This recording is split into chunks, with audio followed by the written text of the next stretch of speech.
honor and privilege to facilitate a session with you this evening. I'm grateful to the organizers in STEP-InAp Consult for the honor of the invitation, and also to the other speakers who have come before me and who would come after me. I'm grateful to share this platform with them.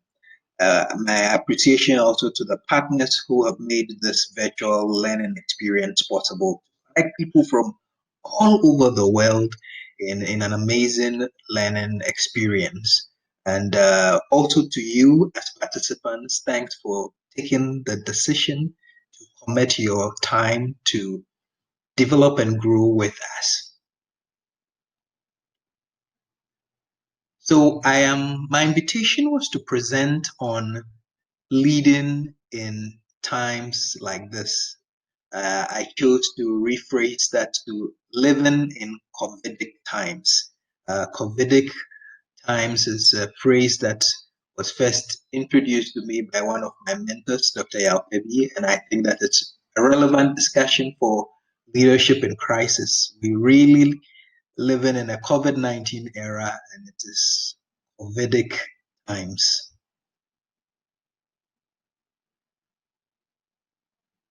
So what are the times that we live in? Well, we live in very unusual times. There is a business strategy word that has become very appropriate to use these days. We live in a VUCA era, an era of VUCA. Now, what is VUCA? Someone may ask. VUCA really is more commonly used as a in military intelligence and associated with strategic leadership in challenging times. So so how did VUCA come about? Let me give you a bit of the history and let me then proceed to break down what VUCA really is about. So after the Second World War, during the period after the Second World War, right to the late 80s, that's at the end of the Cold War, you could say that there were two major world orders that existed at the time. There was the capitalism, which was really promoted by US and SLI, and then there was the theories of communism, where the communist era, backed by the USSR and the Soviet Army, etc., etc. Now, all of these two forces were engaged in major geopolitics, trying to, win other nations and influence other nations to their side. And their competitiveness went on in wars. It was shown in, even when there were Olympics, there was major rivalry between these two nations. There was also, that race for space, conquering space, and so who was first to launch into space and all of that, what have you. So after the Cold War, the fall of the Soviet regime and all of that, the strategists, the military strategists, began to take a cue from prevailing business practice, where people were referring to this terminology VUCA, or VUCA, whichever way you want to pronounce it. Now, the VUCA represented, a certain kind of uncertain, unstable, unpredictable situation. So they recognized that they were transitioning for a time when the enemy, the US, recognized that they were transitioning from a time when the enemy was recognizable. You could see him, you know where he lives, you could predict his tactics. But now they were going into an era where it was guerrilla warfare. The enemy was unknown and he could come in various forms, whether on a hijacked aircraft, he could, guerrilla warfare and things like that, suicide bombing and things like that. So They were very uncertain times and they required new strategy for military leadership. So let's explain what the acronym VUCA means. So VUCA, the V stands for volatile. Volatile means highly labile, has a high susceptibility to change. It is really unstable. You cannot keep it as it is for so long. It is a fluid situation. The U stands for uncertain. It speaks to the element of surprise where you can't be assured of predictability. Everything changes, and anything that you knew to be true yesterday, you cannot count on it recurring with precision and accuracy in the next moment. It describes times of uncertainty. The C stands for complex. In a VUCA era, things are complex. There are lots of confounding factors. There are lots of contributing factors. It is not just A plus B giving you C or 1 plus 2 giving you 3. There are factors that change the outcome of things that cannot be really predetermined, multifactorial influences. Everything is strange and not well understood. It's complex. There is complexity to it. And lastly, the A speaks to ambiguous. Ambiguity speaks to a certain state of confusion, a certain state of lack of clarity. There is no clarity when you are in a VUCA era. And clearly, if you have worked with me for the explanation of this VUCA, word and its explanation, and you draw parallels with the times we live in, it's very clear that we can see that the COVID era is a period of VUCA, where things are volatile, they are uncertain, they are complex, and they are also ambiguous. So having explained what VUCA is, let's see the kind of times we live in. What are some of the key features of the unusual times that we live in? Well, we live in a time where virtual rules, now internet, doing business online has become the rule rather than the exception. People would rather meet you online than in person. They would not take in-person meetings.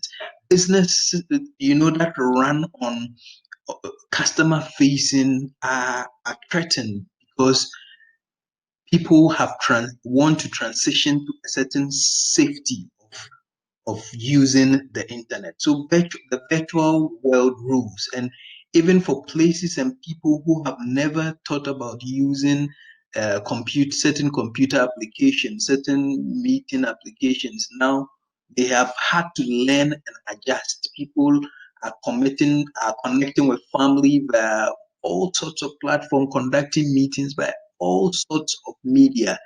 Virtual is ruling.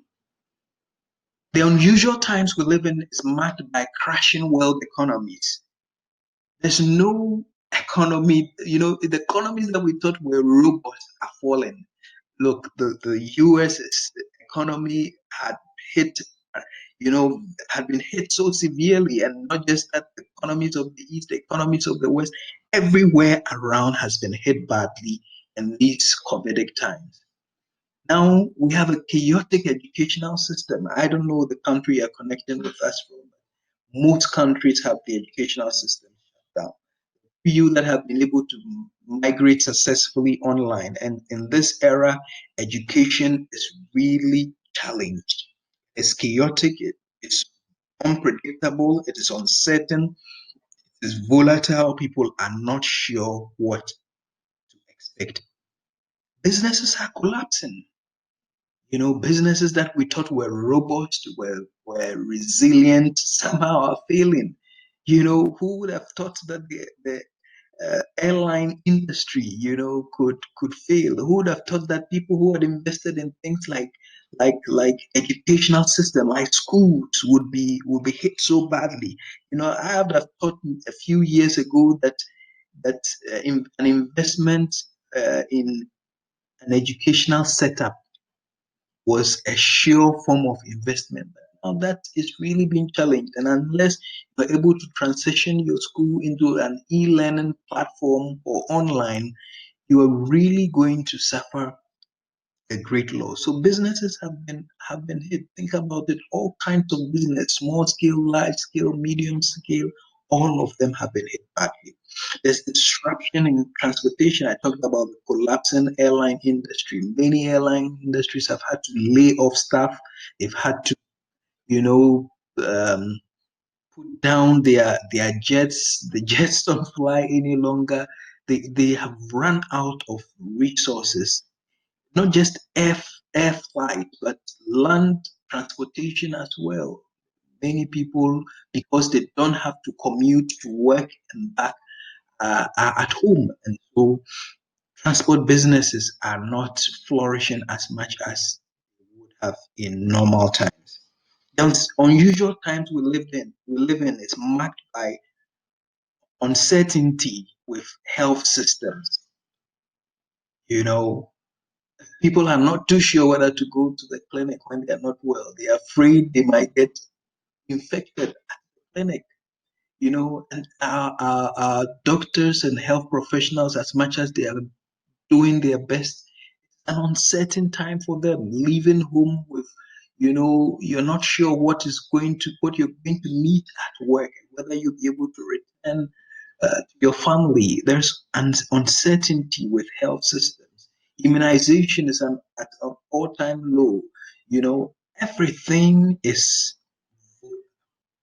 And lastly, somehow, paradoxically, there is relative peace and security. In some time in February or March, when the pandemic, had been declared by the WHO, I saw a travel alert from one of these terrorist organizations that they had issued a travel advisory to their members against travel to some country. Now, I found it interesting. I mean, if it was not big, then it was interesting. Even terrorists were scaling back on their activities. We knew of nations where there was bombings and there were fights and skirmishes and things like that. But in these times of vodka, even those hostilities seem to cease. It is business unusual. These are the times we live in. So when you live in vodka times, how do you lead? I'm going to give you this talking points around two main areas that I propose that leaders or individuals on this platform should practice. One is how to lead your team, and two, how to lead yourself. So team leadership practices and personal leadership.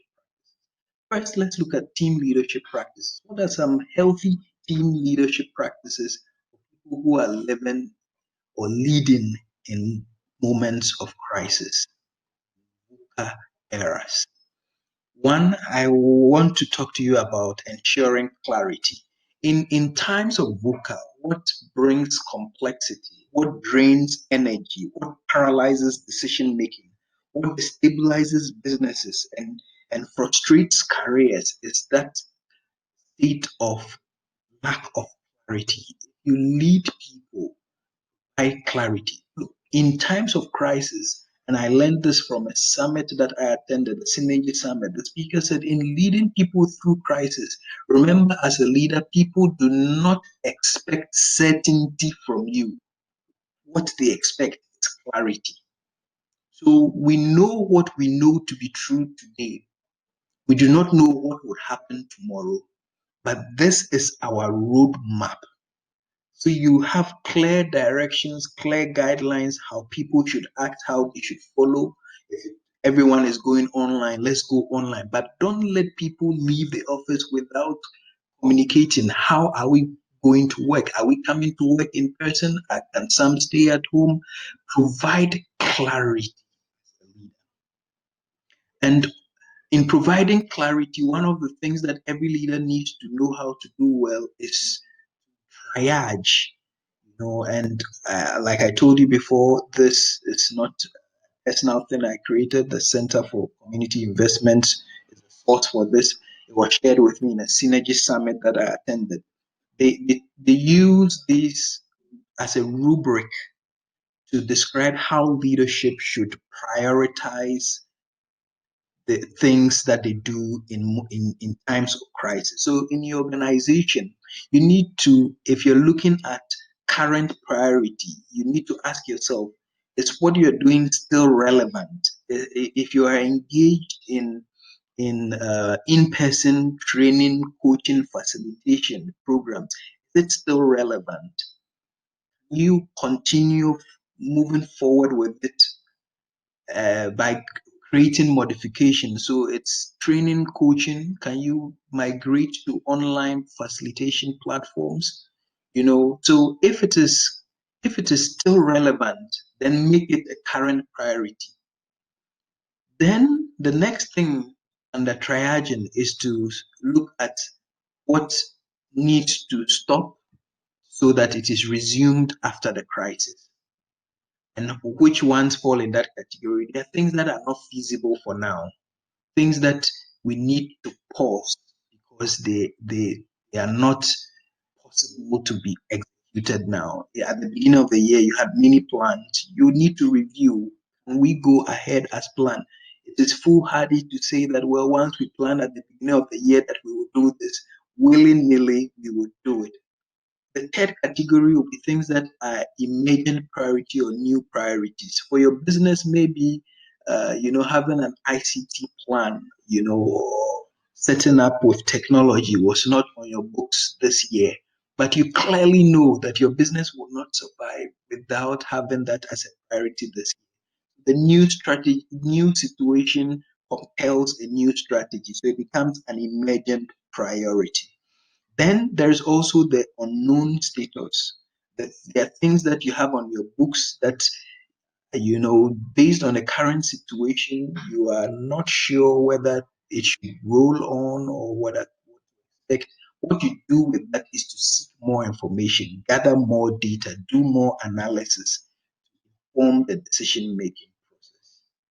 Then, lastly, there are some that you need to let go of.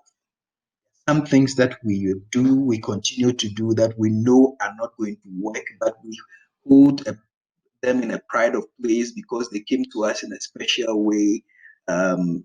We just have to let them go. Next is enable collaboration. Collaboration in your team and collaboration between, you and other businesses. Not do it all during this period. So a, a business that produces, things, you have products for sale. How about partnering with another business that is engaged with delivery so that you can increase your reach with that sort of provision? Next, you need to inspire confidence.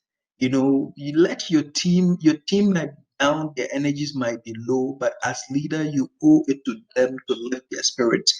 Paint a picture of a brighter tomorrow. Let them know that you would survive these times if you all pull through. So inspire your team and move them forward with confidence. Encourage creativity. In these times, it is innovation, it's new ideas, it is compelling vision that would ensure success. And then improve decision making. To improve decision making, you need data. Collect data, analyze data, plot graphs, check on trends, be informed by what is current, and make decisions based on sound judgment. Do not just hear that, well, this is in vogue, so then you just say that I'm going after it. Ask yourself if this is well grounded in theory or in science. The next is continuous learning. Whatever your company, your team decides to do, make sure you have a metric, you have a way for measuring its success and its outcome. If it's failing, you learn from it, you review it, you adopt, adjust it, or you let go if it is not going to work. So test things, learn from the processes, adjust, but certainly let go if it is not working. Now let's move to the last leg of the discussion, which is personal leadership practices. And I'll give you reflect, review, and realign. Personal leadership practices, under reflect, I say that reflect backwards. Look at the period before this year and the things that you have done, the things that you have been. Sometimes your successes in the past are inspiration for the current situation. When David faced Goliath, he declared that the same God that helped me to slay the lion and the bear, he looked at what he had accomplished in the past, stood before a complex situation, declare and inspire himself. So review, look behind, look behind. Looking behind, you also have to reflect on the negative things that did not help your progress. Do a holistic review. And then look at your current. Are you at where you wanted to be? Is your place, are you in a position of safety, of comfort? It's a place where you are in control or things are in control of you. Then project, think forward, think forward. If things remain as they are now, what is the kind of future that you're going to have in the next month, in the next months, in the next year? If you don't radically realign your business, yourself, you don't change your your your outlook, what will be your outlook in the next few months, or many years ahead? How will this moment impact those ahead? Then, when you have successfully reflected, you need to review. Review means look at your goals, and then do a SWOT analysis. Analyze your strengths, your weaknesses, the opportunities you have, and the threats. If you're someone who is not computer literate, you have no IT knowledge, you know that that's an obvious weakness. Can't survive in these times without it. So you enroll in an online tutorial on IT. At least learn to code. Learn something new with use of ICT.